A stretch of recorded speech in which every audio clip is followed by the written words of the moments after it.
오늘 말씀의 제목은 그가 나를 단련하신 후에는 이란 말씀으로 은혜를 나누겠습니다.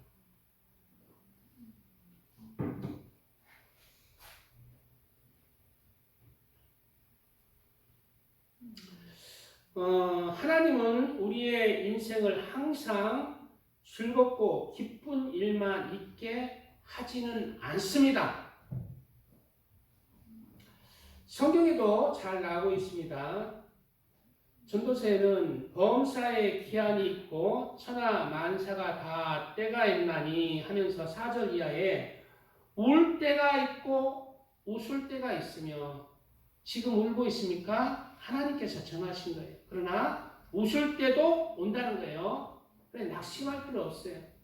하나님의 이렇게 정하신 거예요. 인생 모든 삶이 울기만 하는 사람 있나? 즐겁기만 하는 사람 있나요? 울 때가 있고 웃을 때가 있다고 하나님이 이미 정했기 때문에 울 때는 웃을 때를 소망하면서 하나님 안에서 소망하면서 기도하면서 희망의 삶을 살면 되는 것입니다. 슬퍼할 때가 있고 춤출 때가 있으며 슬퍼할 때가 있다는 거예요. 왜 내가 이런 일이 생기지? 내게 이런 일이 생기지? 슬퍼할 때가 있다는 거예요. 그러나 하나님의 뜻이 그 슬퍼하는 중에 왜 슬퍼하는 일이 있게 하는지 성경에 왜 있는지 나오죠. 그러나 희망이 있는 것은 슬퍼한 때가 있는 반면에 있고 그 다음에 또 춤출 때가 온다는 것입니다. 이러한 인생의 삶이 우리에게 반복되는 거예요. 그래서 전도서 7장에는 이런 말씀을 하고 계세요. 형통한 날에는 기뻐하고 하나님 안에서 기뻐하라는 말씀이죠. 그냥 나 혼자 기뻐하라는 말이 아니에요. 주님 안에서 주여 이렇게 형통하게 해주시니 감사합니다. 형통하게 해주셔서 감사합니다. 주님 안에서 기뻐하는 거예요. 주님 안에서 기뻐하는 거예요. 형통한 날에는 기뻐하고 공고한 날에는 되돌아보아라. 공고한 날, 슬픈 날, 울 때, 왜 하나님이 허락하신다고? 나오잖아요. 공고한 날에는 되돌아보아라. 내 삶을, 내 마음을, 내 생각을, 내 행동을 되돌아보아라는 거예요. 공고한 날에는 뭐 하라고? 되돌아보아라 너를 바로 제대로 봐라. 공고한 날을 통해서 너의 삶을, 너의 인생을, 너의 마음을, 너의 생각을 되돌아보고 하나님 앞에 나와오라는 것입니다. 공고한 날에는 되돌아보아라. 이 두 가지를 하나님이 병행하게 하사 이 두 가지를 어떻게 한다? 병행하게 하신다. 그래서 우리나라에서 제일 돈 많은 부자 이재용이 좋겠다. 하나님 아래 있는 거예요. 그분도 좋은 날이 있지만은 슬픈 날도 있고 공고한 날도 있다는 것이고 모든 인생에게 이러한 삶을 허락하신 거예요. 그러나 하나님의 자녀에게 하나님을 믿는 사람, 하나님을 소망하는 자에게 희망이 있고 소망이 있는 것은 뭐예요? 하나님을 바라보고 공고한 날에 자신을 돌아보면서 그리고 공고한 날에도 이제 하나님이 이 공고한 날은 어느 정도의 선에서 끝나는 것을 바라보고 소망을 두는 것입니다. 이 두 가지를 하나님이 병행하게 하사 사람이 그 장래일을 능히 헤아려 알지 못하게 하셨느니라. 내 장래를 능히 알 사람 누가 있어요? 지금 비트코인도 오르고 금값도 오르고 땅값도 오르고 내가 늘 우리 여기 경산에 이렇게 돌아다니면은 옛날에 내가 여기 어렸을 때 왔잖아요. 다 여기 허벌판이었어. 여기 백천동도 다 그냥 밭이었어. 뭔 생각이에요? 빚내서 땅 살 걸. 모르니까 장래일을. 땅 산 사람이 그냥 부자예요. 열심히 일하는 사람이 부자가 아니라 장래일을 몰라요. 장래일은 누가 알아요? 하나님이 알아요. 왜 장래일을 사람이 모르게 했을까? 바로 하나님의 밑에서 말씀 가운데 살아가는, 하나님을 소망하면서 하나님을 바라보고 살아가는 거예요. 세상의 부귀 영광을 꿈꾸지 말고 하나님 밑에서 너는 하나님 안에서 즐거워하라. 내가 장래일 모든 걸 알면 내가 그냥 마음대로 살고 하나님 필요 없습니다. 내 마음대로 살 거 아니에요. 그리고 내 마음대로 살아서 내가 건강하게 부자로 그냥 살 거 아니에요. 그런데 장래일을 왜 모르게 해? 하나님 밑에서 하나님 말씀에 순종하면서 살아가는, 그것이 너에게 복이고 네가 생명의 길로 가는 길이기 때문에, 그게 생명길로 가는 것이고, 그게 하나님의 자녀의 길이고, 그게 하나님의 성도의 길이고 백성의 길이기 때문에 우리를 위해서 이러한 말씀을 기록하고 있습니다. 뽀미 어머니는 바쁘시대요? 간대집에? 바로 공고한 날들을 통하여서는 우리가 하나님의 말씀으로 하나님의 말씀을 되돌아보아라 되새기면서 내 삶을 뒤돌아보면서 하나님 말씀으로 내가 연단되고 단련되어서 좀 더 성장하는 신앙으로, 성숙한 신앙 인격으로, 성숙한 그리스도로, 장성한 그리스도의 분량으로 나아지라는 하나님의 뜻이 있다는 것을 우리가 알아야 합니다. 그러므로 공고한 나라는 되돌아봐라 라고 말씀하고 있습니다. 사람에게 항상 좋은 일만, 기쁜 일만 있다면 깊이 있는 내면의 인격을 갖추기가 쉽지 않습니다.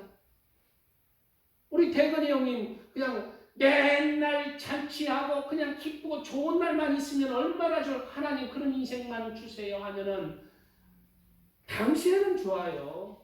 그냥 그러나 하나님의 자녀의 인격, 하나님의 백성의 인격, 하나님의 신부의 인격, 그리스도의 인격은 담지 못하는 거예요. 기쁜 일만 있어요. 왜? 하나님 의지하지 않고 그냥 내 마음대로 살아갈 수가 있고, 또 깊이 있는 남을 헤아리는, 남의 환경과 상황과 처지를 헤아리는, 깊이 있는 상대를 사랑하고 헤아리는 마음은 갖지 못하는 것입니다. 내가 공부해줄 때 상대의 공부함도 헤아릴 수가 있는 것입니다. 내가 아플 때 상대의 아픔도 더 뼈저리게 더 헤아리고 느낄 수가 있는 것입니다. 더 깊이 있는 신앙생활을 위해서, 더 깊이 있는 하나님을 경외하며 하나님을 사랑을 위해서 하나님은 이 두 가지의 삶을 허락하시는 것입니다.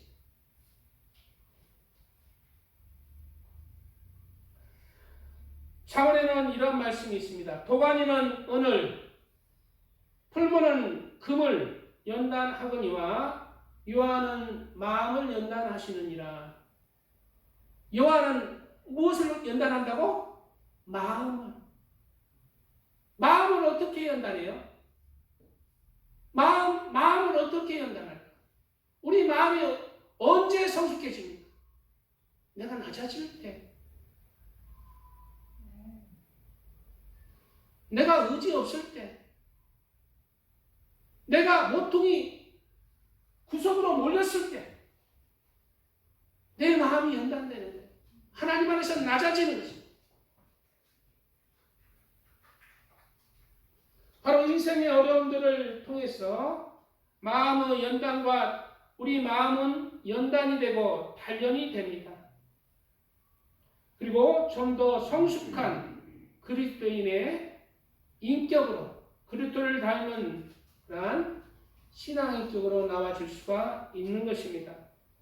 자신만 알던 그러한 인격에서 상대를 헤아리며 상대의 어려움도 느낄 줄 알며 상대의 입장도 헤아리는 사람으로 조급하던 그런 마음, 성급한 마음, 성급하게 판단하는 마음에서 상대를 헤아리면서 인내하는 마음으로 기다릴 줄 아는 마음으로 참을성 있는 마음으로 절제하는 마음으로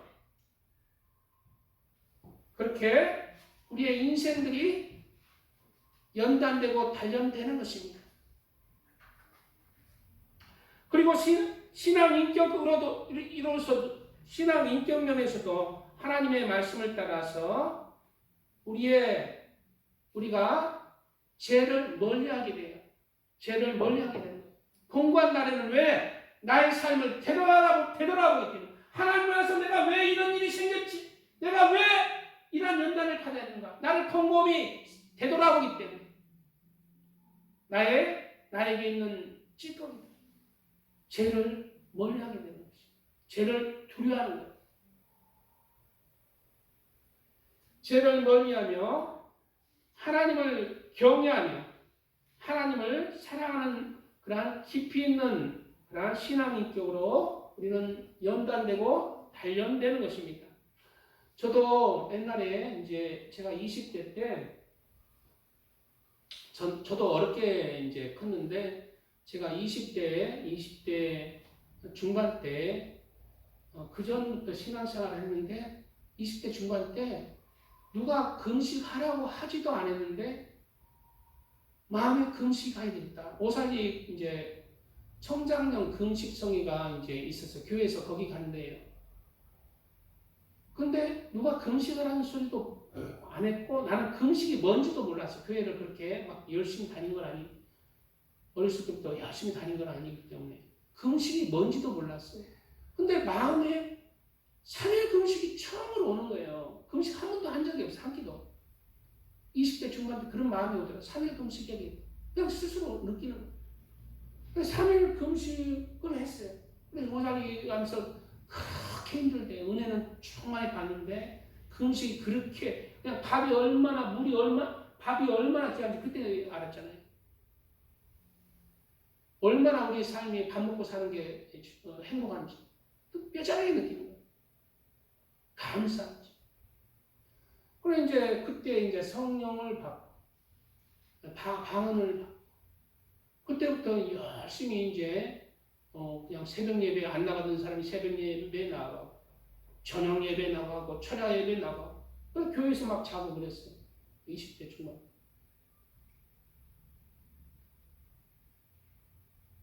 그런데 한번 제가 철이 없었어요. 그때 성령을 받고 충만하게 그냥 싸발라 방언도 하고 막 하니까 막 그냥 철이 없었어. 그냥 성령은 충만한데 철이 없었어. 성숙하지가 못했어.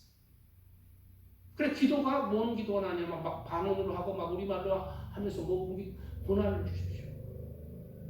내가 좀 더 하나님 말씀과 윤례와 규례를 지키기 위해서 내게 고난을 허락해 주십시오. 이 말이 그냥 나도 모르게 나와버리는 거예요.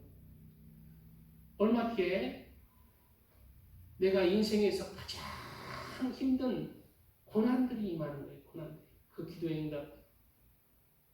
그 고난의 터널이 굉장히 오랜 시간이었어요. 그로부터 그 고난의 시간이 언제 끝났는지는 나도 모르게 몰라요. 근데 20대 그때 그 기도 이후로는 고난의 곧자도 듣기 싫어요. 오늘 이 설교도 이 설교 나 안 한단다 하고 이런 설교 안 해, 이런 찬양 안 해. 고난의 곧자도 싫어. 이런 마음이에요. 근데 왜 오늘 설교를 하는가? 하나님이 이 설교 하라는가 보다. 그렇게 내 마음에 인정을 하고 이 말씀을 그냥 순종하는 마음으로 준비한 것입니다. 근데 그 고난은 너무 힘들고 싫지만 그 고난들을 통과하고 지금 뭐 철들었다 이런 게 아니에요. 그 고난을 통과하면서 느낀 것은 그 고난들을 통해서 인생을 더 깊이 있게 살고 하나님을 끝까지 그래도 의지하니까 겸손해지더라니. 겸손해지더라니.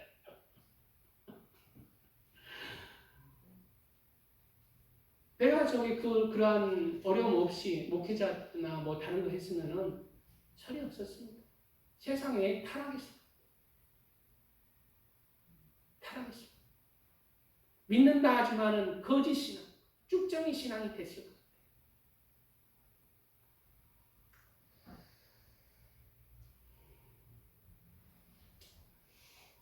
많은 성경의 인물들이 이러한 연단과 단련의 시간들을 가졌습니다.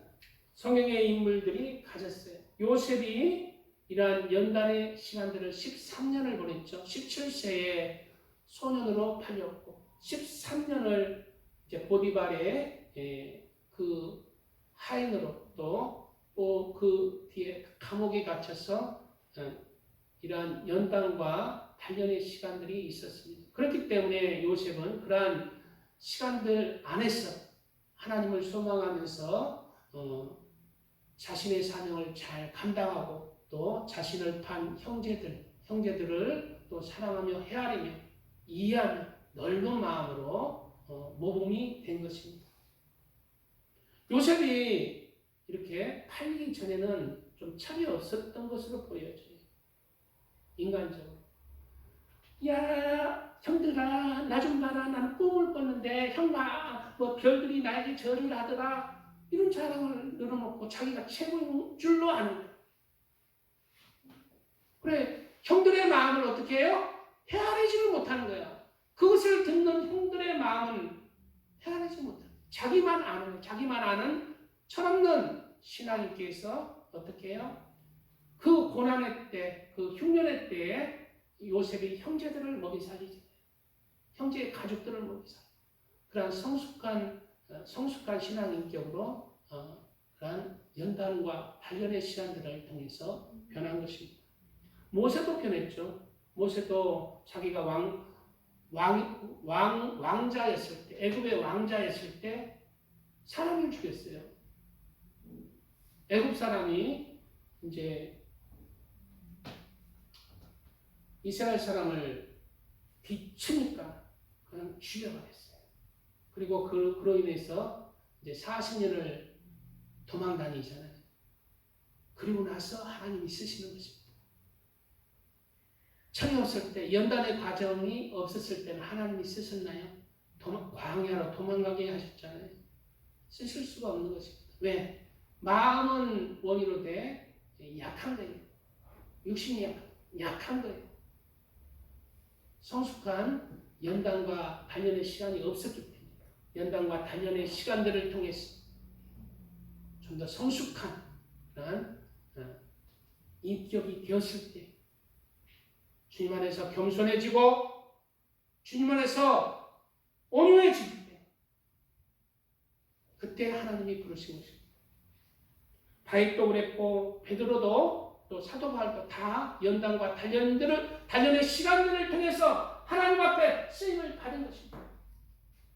그러므로 우리는 우리의 삶이 성경의 오늘 말씀대로 형통한 날에는 기뻐하고 주님 안에서 기뻐하고 감사하고 공고한 날에는 나의 삶을 되돌아보면서 또한 하나님께서 이러한 공고한 날도 있지만 또한 언젠가는 기쁨의 날로 회복시킬 것이다라는 소망을 가지고 항상 주님 안에서 기뻐하며 감사하며 주님을 향해서 소망하는 그런 삶을 사시기를 주님의 이름으로 축복드립니다. 아멘. 찬양 드리고 말씀 이어가겠습니다.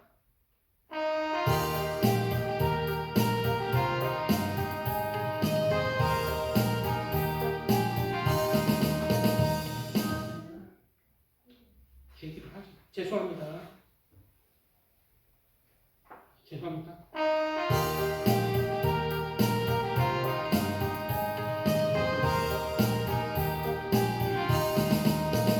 은혜가 풍성한 하나님 믿는 자 한 사람 한 사람 어제도 오늘도 언제든지 뼈차고 못해주시니 주여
세상에 널리 전하리니 하늘의 능력과 권세로서 오늘도 입혀주옵소서. 주여 성령의 은사를 오늘도 내려 주소서. 성령의 뜨거운 불길에서 오늘도 충만케 하소서. 아멘.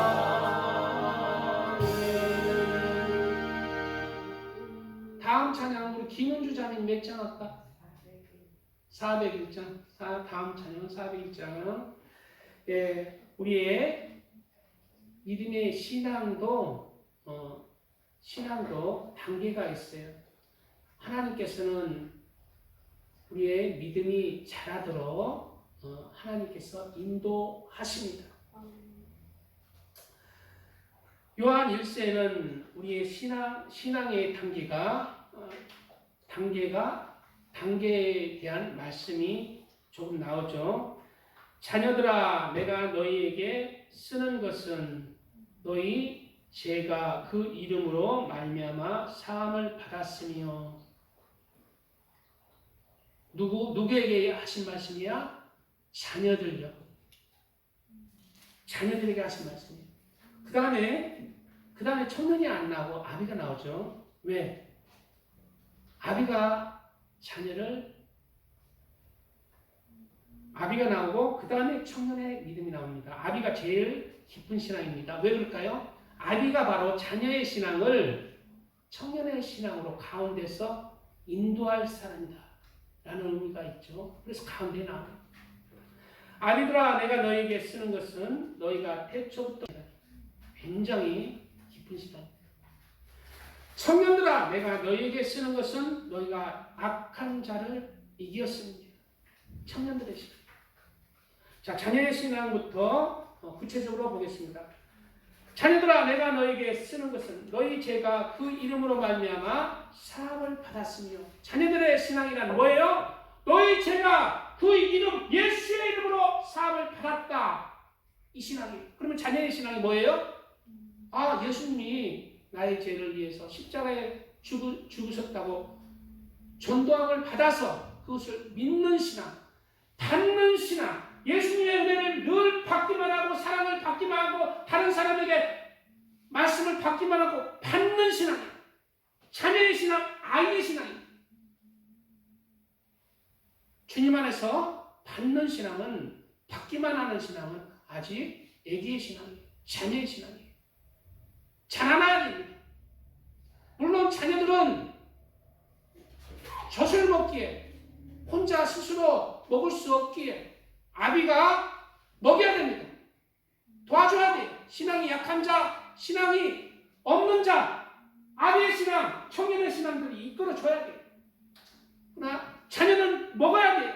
말씀을 듣고, 말씀을 읽고, 영적인 예배를 드리면서 자녀는 받으면서 성장해야 돼요.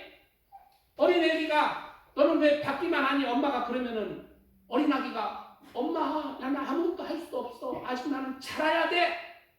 속으로 그럴 거예요. 아기가 뭐 할 수 있습니까? 뭐 줄 수 있어요, 엄마한테? 받기만 하는 게 신앙, 아기의 신앙. 자라야 됩니다. 말씀을 듣고 읽고 예배를 참석하면서 받으면서 자라야 돼요. 그리고 자녀는 점점 아기가 성장해서 나중에는 엄마 이것 좀 먹어봐 이러잖아요. 그렇게 이제 성장해야 돼. 자녀는 무엇으로 성장해야 돼? 청년의 신앙으로. 근데 오늘 본문에 보면은 청년의 신앙이 뒤에 나오잖아요. 누가 그 중간에 누가 있어요? 예, 아비의 신앙이 있어요. 아비의 신앙을 보겠습니다. 아비의 신앙이 그러한 역할을 하라는 것입니다. 그렇기 때문에 아비의 신앙이에요. 아비의 신앙.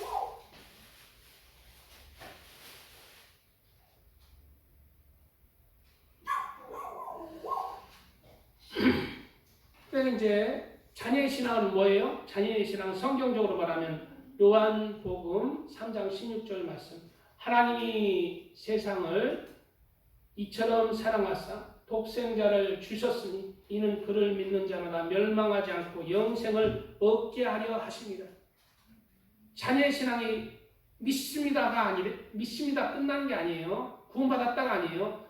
이제 신앙의 구원받는 여정을 시작한 거예요. 얻게 하려 합니다. 영생을 얻게 하려, 영생을 얻는다가 아닙니다.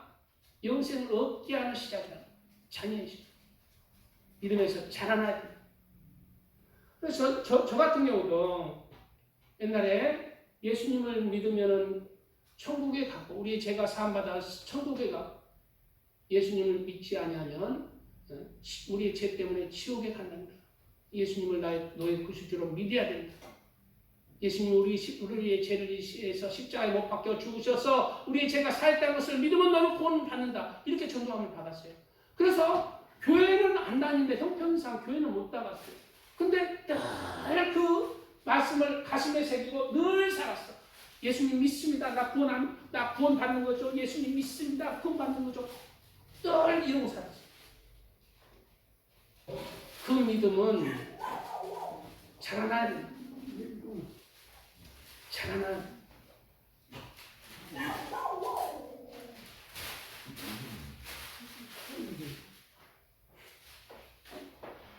그 다음에 청년들의 신앙으로 자라나야 되죠. 청년들아, 내가 너희에게 쓰는 것은 너희가 악한 자를 이겼음이니라. 이제 청년의 신앙은 하나님의 말씀에 순종하는 신앙. 어린 아기는 어린 엄마에게 순종 잘 안 하잖아요. 그냥 밥 먹을 때 안 먹어 이러고. 근데 이제 어느 정도 철이 들었어. 철이 들 때는 악한 자를 이겼습니다.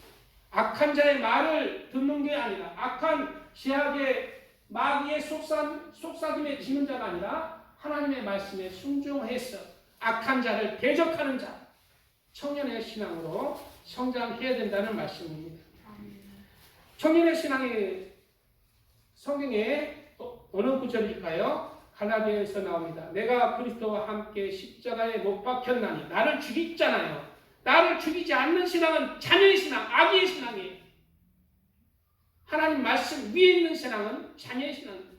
하나님 말씀에 순종하는 신앙이 청년의 신앙으로 자라나는 것입니다.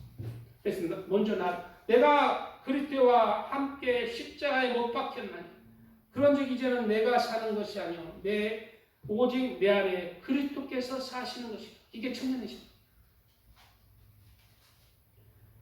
이제 내가 육체 가운데 사는 것은 나를 사랑하사 나를 위하여 자기 자신을 버리신 하나님의 아들을 믿는 믿음 안에서 사는 것이다. 저도 이러한 믿음 안에서 살아가려고 지금 몸부림치고 살아가는 거예요. 이렇게 사는 자, 이 길 안에 있는 자, 청년의 신앙으로 자라나야 돼. 나의 삶이 내가 주인이 아니 하나님이 주인이 되는 삶. 아비의 신앙은 가장 하나님 안에서 귀한 신앙, 깊은 신앙입니다. 아비의 신앙을 뭐라고 말하고 있습니까? 아비가 내가 너에게 쓰는 것은 너희가 태초부터 계신 일을 알았으며 태초부터 계신 일을 아는 것, 바로 하나님의 근본 마음, 하나님의 성품을 깨닫는 것. 그리고 그 성품 안에서 내가 무너지는 것. 나의 자아가 무너지는 것. 나의 가치관이 무너지고 나의 생각이 그 예수님의 성품이 내 안에 들어갈 때 무너져서 그 하나님의 성품의 영적인 빛이 내 안에 들어오는 것. 그리고 나를 감싸고 내가 예수 그리스도의 성품을 맛보는 것입니다. 맛보며 사는 것. 그것이 무엇일까요? 첫째는 빛입니다. 하나님은 빛이신 거예요. 요한 1서에는 우리가 그에게서 듣고 너에게 전하는 소식은 이것이니 곧 하나님은 빛이시라. 그에게는 어둠이 조금도 없으시다는 것입니다. 여기서 빛이라는 말은 뭘까요? 어둠이 없다는 것입니다. 내 안에는 죄가 있잖아요. 그래서 상대를 비판하고 판단하고 미워하고 잘못 생각하고 시기하고 질투함이 가득해. 내 안에. 그런 것이 하나님의 성품을 깨닫고 하나님 안에서 내가 하나님을 닮아감으로 그런 악한 제 성품들이 무너지고 하나님의 성품이 들어오는 거예요. 빛의 성품. 상대를 선하게 바라고 기다려주고 인내하며 절제하며 헤아리며 성과와 사랑의 성품으로 내가 빛의 성품으로 내가 들어왔어. 변하는 것입니다. 하나님의 성품이 들어오는 거예요. 하나님의 마음이 깨달아지는 거예요. 이게 아비의 신앙이에요. 그렇기 때문에 하나님의 마음으로 영혼을 구원하기 위해 사랑을 실천하는 거죠. 낮아져서 영혼을 구원하는데 영혼을 세우는데 실천하는 거죠. 그런 성품을 닮아가야 돼요. 그런 성품으로 자라나야 되는 거죠. 그리고 아비의 신앙은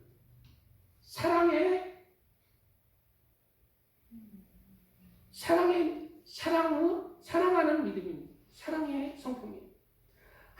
요한일서에는 하나님이 우리를 사랑하시는 사랑을 우리가 알고 믿었노니 하나님은 사랑이시라.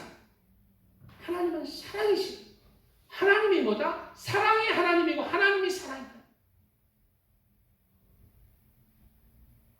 그래서 우리 이 하나님의 사랑의 성품 가운데 사랑 안에 거하는 자는 하나님 안에 거하고 하나님도 그 안에 거하시는 일. 그래서 이러한 하나님의 사랑을 깨닫는 자는 그 증거가 우리의 사람들을 통해서 나타나는 것입니다. 바로 십자가에 하나님의 성품이 나에게 왔고 그 성품이 이웃에게로 번져가는 것입니다.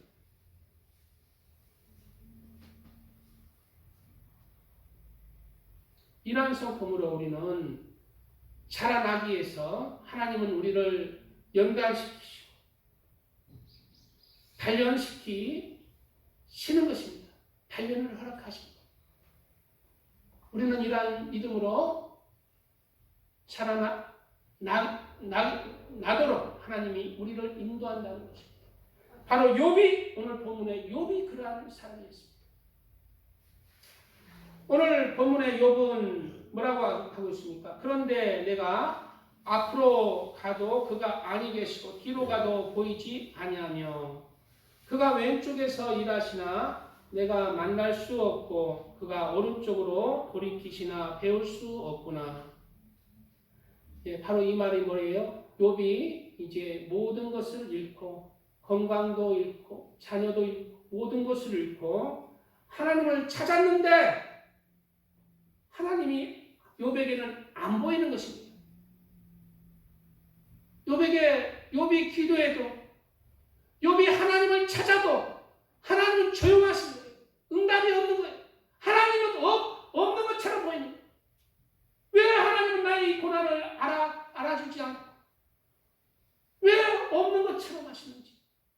분명히 하나님은 살아서 내 삶 속에서 다른 사람에게는 역사하는데 나에게는 역사를 하지 않는 거예요. 그 말인 것입니다. 그런데 내가 앞으로 가도 그가 아니 계시고 뒤로 가도 보이지 아니하며 그가 왼쪽에서는 일한다는 것입니다. 내가 왼쪽에 여러 사람을 봤을 때 하나님께서 살아 계시는 거예요. 오른쪽으로 돌이키니까 또 하나님이 살아 계시는 거예요. 그러나 나에게는 안 보이는 거예요. 그게 그리스도인을 연단하는 하나님의 연단과 단련의 시간입니다. 왜 이렇게 연단과 단련의 시간을 하나님이 허락하세요? 그 뒤에 구절에 나옵니다. 하나님의 마음이 그 뒤에 구절에 나옵니다.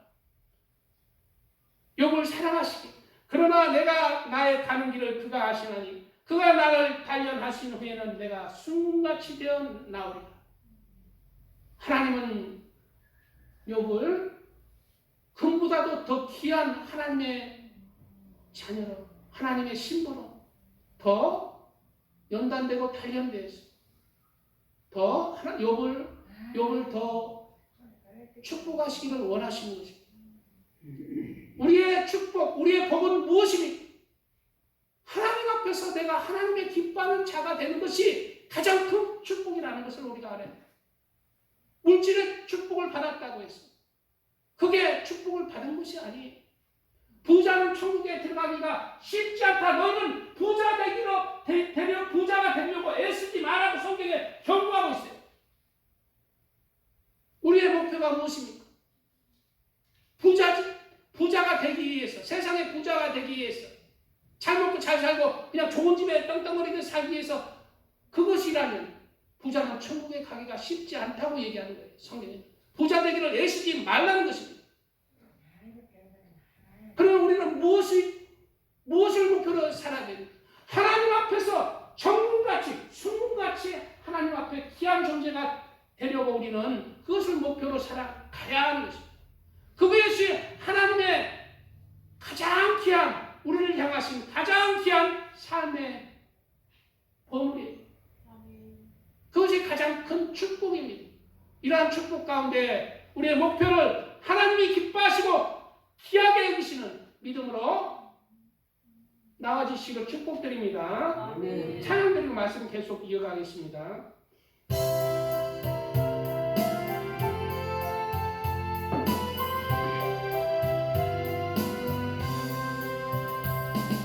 주의 곁에 있을 때 마음이 든든하오니 주여 내가 살 동안 인도하여 주소서. 주여 나를 인도하소서.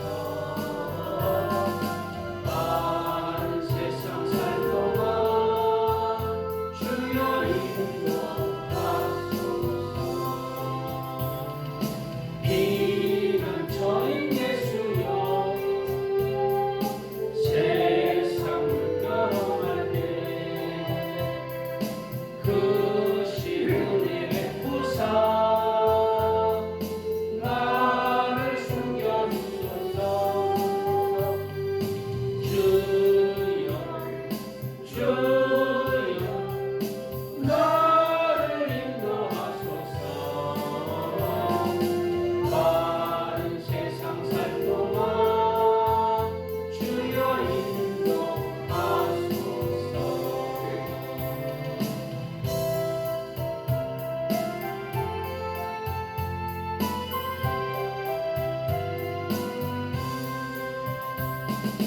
세상 끝까지 하루 영화로운 나라와 눈물 없는 곳으로 들어가게 하소서. 주여 나를 인도하소서. 바른 세상 살 동안 주여 인도하소서.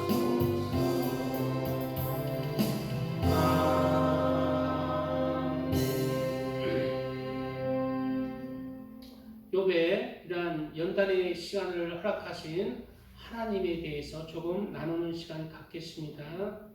욥은 이러한 연단의 시간들 전에 욥은 어떠한 사람인지 나오죠. 욥기 1장 1절에는 우스 땅에 욥이라 불리는 사람이 있었는데 그 사람은 온전하고 정직하여 하나님을 경외하며 악에서 떠난 자더라. 욥이 연단 받기 전에 온전하고 정직하여 하나님을 경외하며 악에서 떠난 자라고 말씀하고 있어요. 이러한 욥에게 하나님은 고난을 통해서 연단하고 단련시켜서 더 정금같이 순금같이 하나님의 더 귀한 지체로 나와지기를 바라시는 것입니다. 하나님 보시기에는, 사람이 보기에는 욥이 정말 하나님을 경외하며 깨끗하며 거룩하며 그냥 사람들이 보기에는 그랬을 거예요. 저 사람은 하나님의 사람이다. 천사. 우리 길수사님 또 그냥 다른 사람이 봤을 때, 이야, 길수사님 천사요 이러잖아. 같이 살아보니까 천사 아니에요. 천사 아니야. 욥도 그냥 다른 사람이 보기에는, 와, 저 사람 온전하고 순전하다, 천사다. 근데 하나님 보시기에는 뭐야? 저 새끼 맛 좀 봐서 그냥 좀 이렇게 좀 더 깨끗해져야 되겠다. 이래 바라보시는 거예요. 하나님 다 보시잖아. 그래서 이제 욥의 고난이 시작되는데 그 동기가 이렇게 시작되죠. 하루는 하나님의 아들들이 와서 요 앞에 섰고 사탄도 그들 가운데 온지라. 이게 하늘나라의 그 장면을 영적으로 기록하고 있죠. 누가 있다고? 하나님 앞에 하나님의 아들들이 왔다고 그래요. 여기서 하나님의 아들들은 보통 보면 천사들이라고 해석을 합니다. 천사들. 그래서 사탄도 이제 하나님 앞에 왔다고 그러죠. 그래서 하나님 앞에 송사하는 거예요. 천사들은 우리 사람들을 좋은 면을 얘기하지만 사탄은 하나님 앞에 안 좋은 것을 보고해서 사람에게 고난을 주고 그렇게 병을 주고 하나님 앞에 송사해서 그렇게 하는 것입니다. 천사들은 우리가 이제 좋은 측면으로 보고를 하고 사탄은 안 좋은 측면으로 이렇게 송사를 하는 것입니다. 그래서 각 사람에게는 천사들이 있다. 각 사람에게 천사들이 있다. 그래서 이 소자 중 하나도 없인 여기지 말라. 그 천사가 하늘에서 늘 하나님을 배우느니라. 여기서 소자는 누구야? 우리 사람이 보기에 아무 가치가 없다고 생각되는 자. 아무도 없인 여기지 마세요. 누가 있다? 하나님의 천사가 있다. 사람들에게. 왜? 천사보다 더 귀하기 때문에 우리 한 영혼 한 영혼은 하나님의 자녀예요. 백성이고 성도이기 때문에 천사가 와서 있는 것입니다. 그래서 여기서 정말 별거 아니다 생각하면 정말 안 됩니다. 함부로 해서는 천사가 있어요. 그래서 천사가 누구한테 보게? 하나님한테 보게. 사탄이 하나님한테 보게. 저놈의 새끼가 누구 개똥이가 나 이렇게 하찮게 보고 이렇게 하찮은 행동을 나한테 함부로 했어요. 보고 하는 거예요. 그럼 그 영적인 그 저주가 어디로 가? 그것을 행한 자에게 가는 거예요. 그래서 예수님이 얘기한 거예요. 이 소자 중 한 사람도 없인 여기지 말라. 그 천사가 항상 하늘에 계신 하나님을 배우는 거예요. 한 사람도 없인 여기지 마시고 하찮게 여기지 마시고 섬기는 사람 되시기 바랍니다. 그러면 하나님의 천사가 하늘에서 이렇게 부족한 내가 주인을 모시고 있는데 어떤 사람이 와서 이렇게 따뜻하게 하고 위로해주고 이러지. 누구야? 축복해준다 뻥 하는 거예요. 축복해준다 뻥. 그게 뭐다? 하나님에게 선물을 주는 것이다. 선물은 은밀한 선물은 하나님의 기쁨이 되니 그에게 갚아주시라. 자문에 뭐라고 나와요? 그렇게 은밀한 선물인 것입니다. 하나님에게.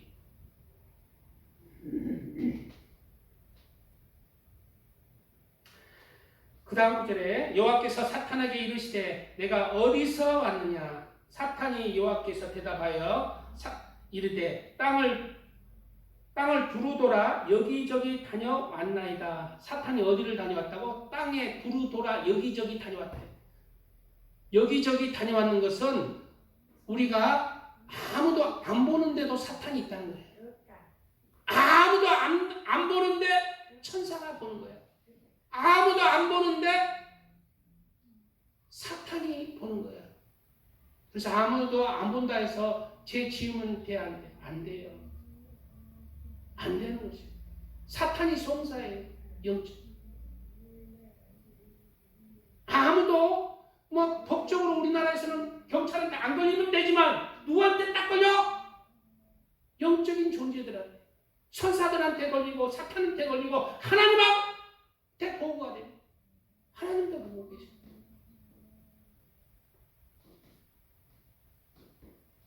그래서 우리는 어떠한 삶을 살아야 된다? 코란데요. 하나님 앞에서 살아가는 사람이 그리스도입니다. 하나님 앞에서 내가 내 속사람과 겉사람이 하나님 앞에서 살려고 노력하는 사람이 되어야 돼요. 노력하고 그 안에서 살아가는 사람입니다. 그 다음 거죠. 여호와께서 사탄에게 이르시되 네가 내 종 욥을 주하여 보았느냐. 그와 같이 즉 이 말은 뭐예요? 사탄이 욥을 주해서 봤다는 거예요. 저 새끼 저기 온전하고 순전하다는데 저 새끼 뭐라도 좀 걸릴 거 없나 하고 주해서 사탄이 욥의 온전하고 순전해서 좋은 면을 봤을까? 아니야. 사탄은 욥이 뭐 걸릴 만한 거 없나, 뭐 송사할 것 없나, 그래서 욥을 넘어뜨릴 거 없나, 그걸 보는 거예요. 욥이 주에서 누구를 봤다? 욥을 봤다. 사탄이. 믿음이 좋은 사람도 죄가 있어요. 넘어질 수 있습니다. 누가 봐요? 사탄이 보는 거예요. 주에서 보는 거예요. 넘어뜨려야 되는데. 우리는 항상 붉고 떨림으로 우리의 구원을 이루어 가시기 바랍니다. 아멘. 욥을 주하여 보았느냐. 그와 같이 온전하고 정직하여 하나님을 경외하며 악에서 떠난 자가 세상에 없느니라. 이 말의 고백은 뭐예요? 하나님이 바로 욥이 사탄에게 흠잡힐 것은 없었다고 하나님이 인정합니다.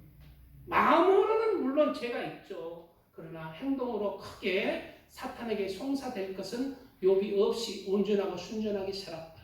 누가 인정해? 하나님이 인정하는 거죠. 그러자 사탄이 여호와께 대답합니다. 이르되 욥이 어찌 까닭 없이 하나님을 경외하리까?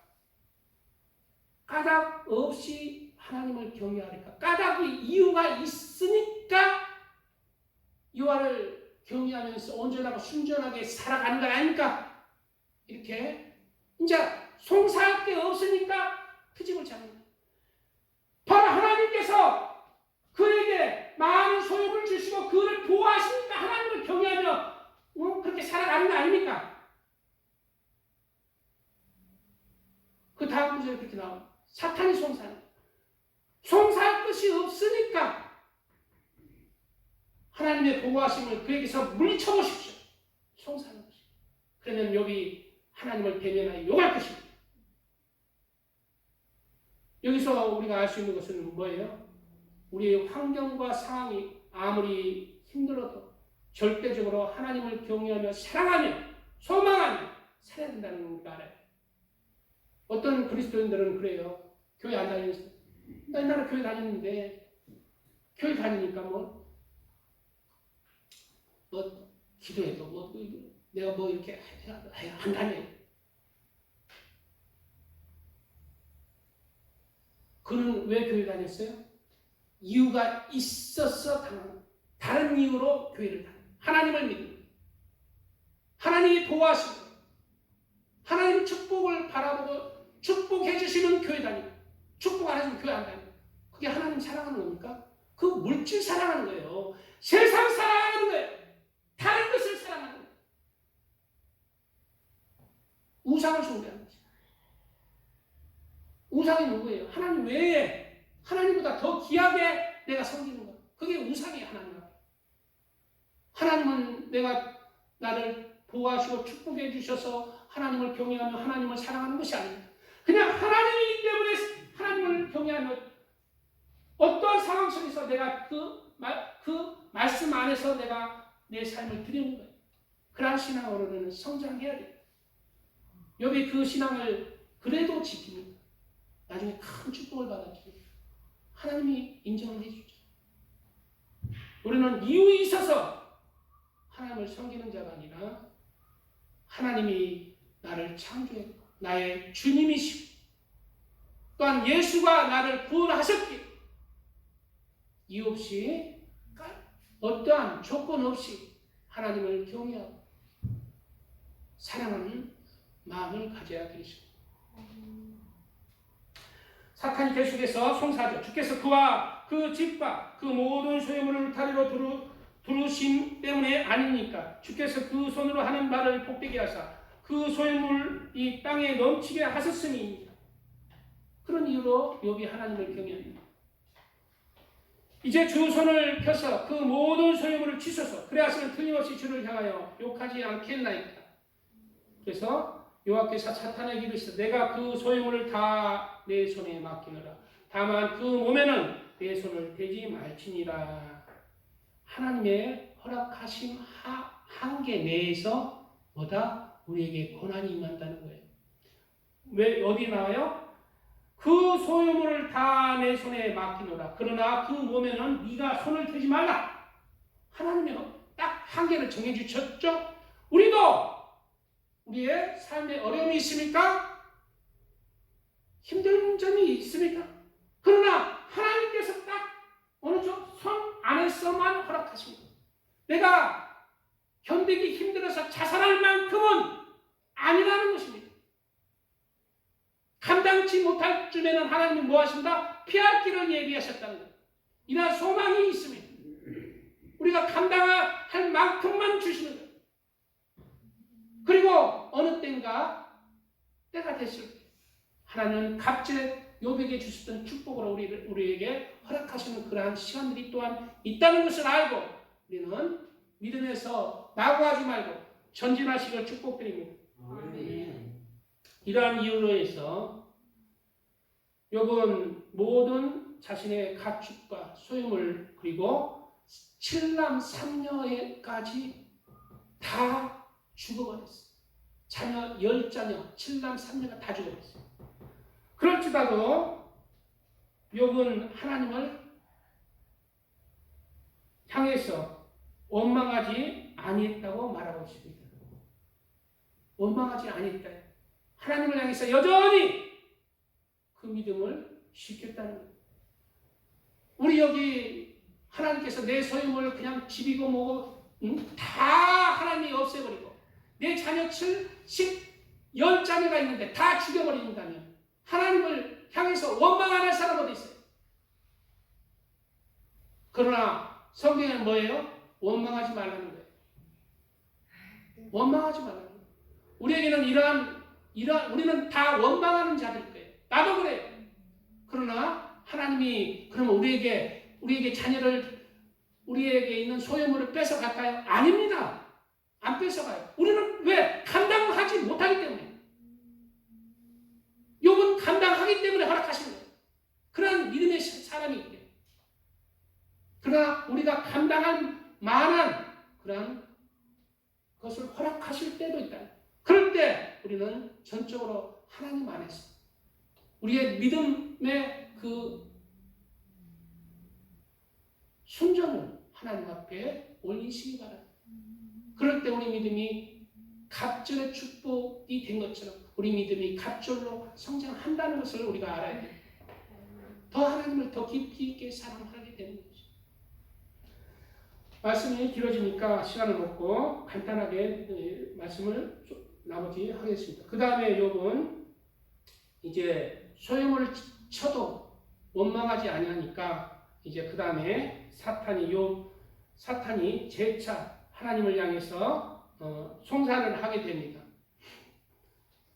그리고 이제 몸은 손대지 말아야겠잖아요. 몸을 치라는 거예요. 이제 주의 손을 펴서 그 뼈와 살을 치소서. 그리하시면 틀림없이 주를 향하여 욕하지 않겠나이까. 사탄은 뭐하는 자다?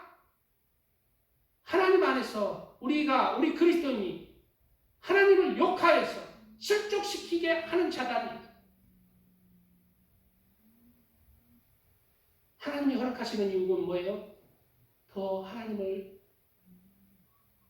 순전하게 온전하게 하나님을 믿는 믿음 안에서 성숙해지는 것을 바라시는 것입니다. 이러한 이론에서 욥의 고난이 있습니다. 그리고 오늘 본문의 말전에 욥이 고백합니다. 내가 어찌하면 하나님을 발견하고 그 초소에 나아가랴.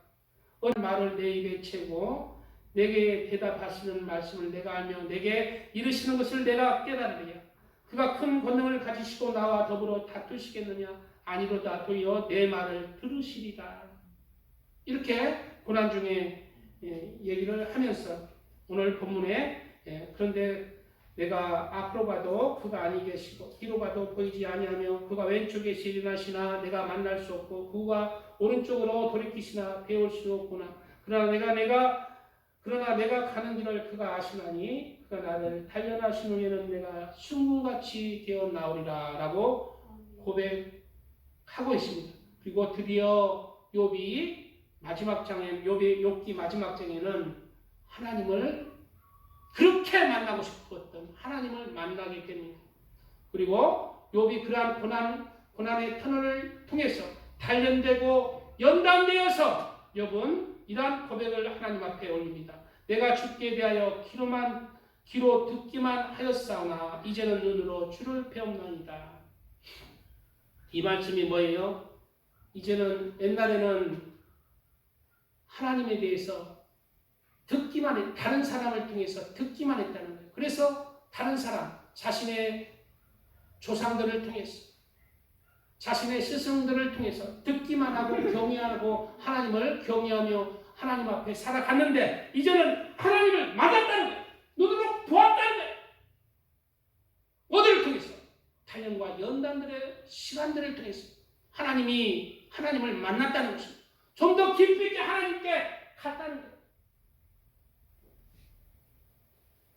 그리고 그러자 하나님을 만나고 하나님을 체험하니까 나는 잘못이 없는데 하나님 왜 이렇게 고난을 주십니까? 내가 변명할 말을 하나님 만나면 내가 말해서 이 고난을 내가 돌리라고 얘기할 자신이 있습니다 했는데 그 다음 구절에 뭐래요?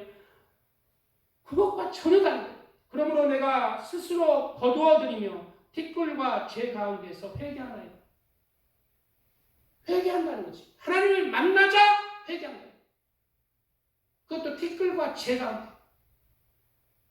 이게 하나님을 만난 사람들의 삶이라는 거예요. 좀 더 성숙해진 거지. 내 자신을 좀 더 내 자신의 그런 찌꺼기들을 하나님 앞에 회개하는 것입니다. 그리고 이러한 욥의 그런 영적인 성장과 아울러 하나님은 그 고난과 연단들을 통해서 믿음이 갑절로 성장한 욥에게 갑절의 축복으로 응답하십니다. 욥이 그 친구들을 위하여 기도할 때 여호와께서 욥의 공경을 돌이키시고 여호와께서 욥에게 이전 모든 소유보다 갑절이나 주신지라. 언제 갑절의 축복을 주셨다고? 욥의 그 친구들을 위하여 기도할 때,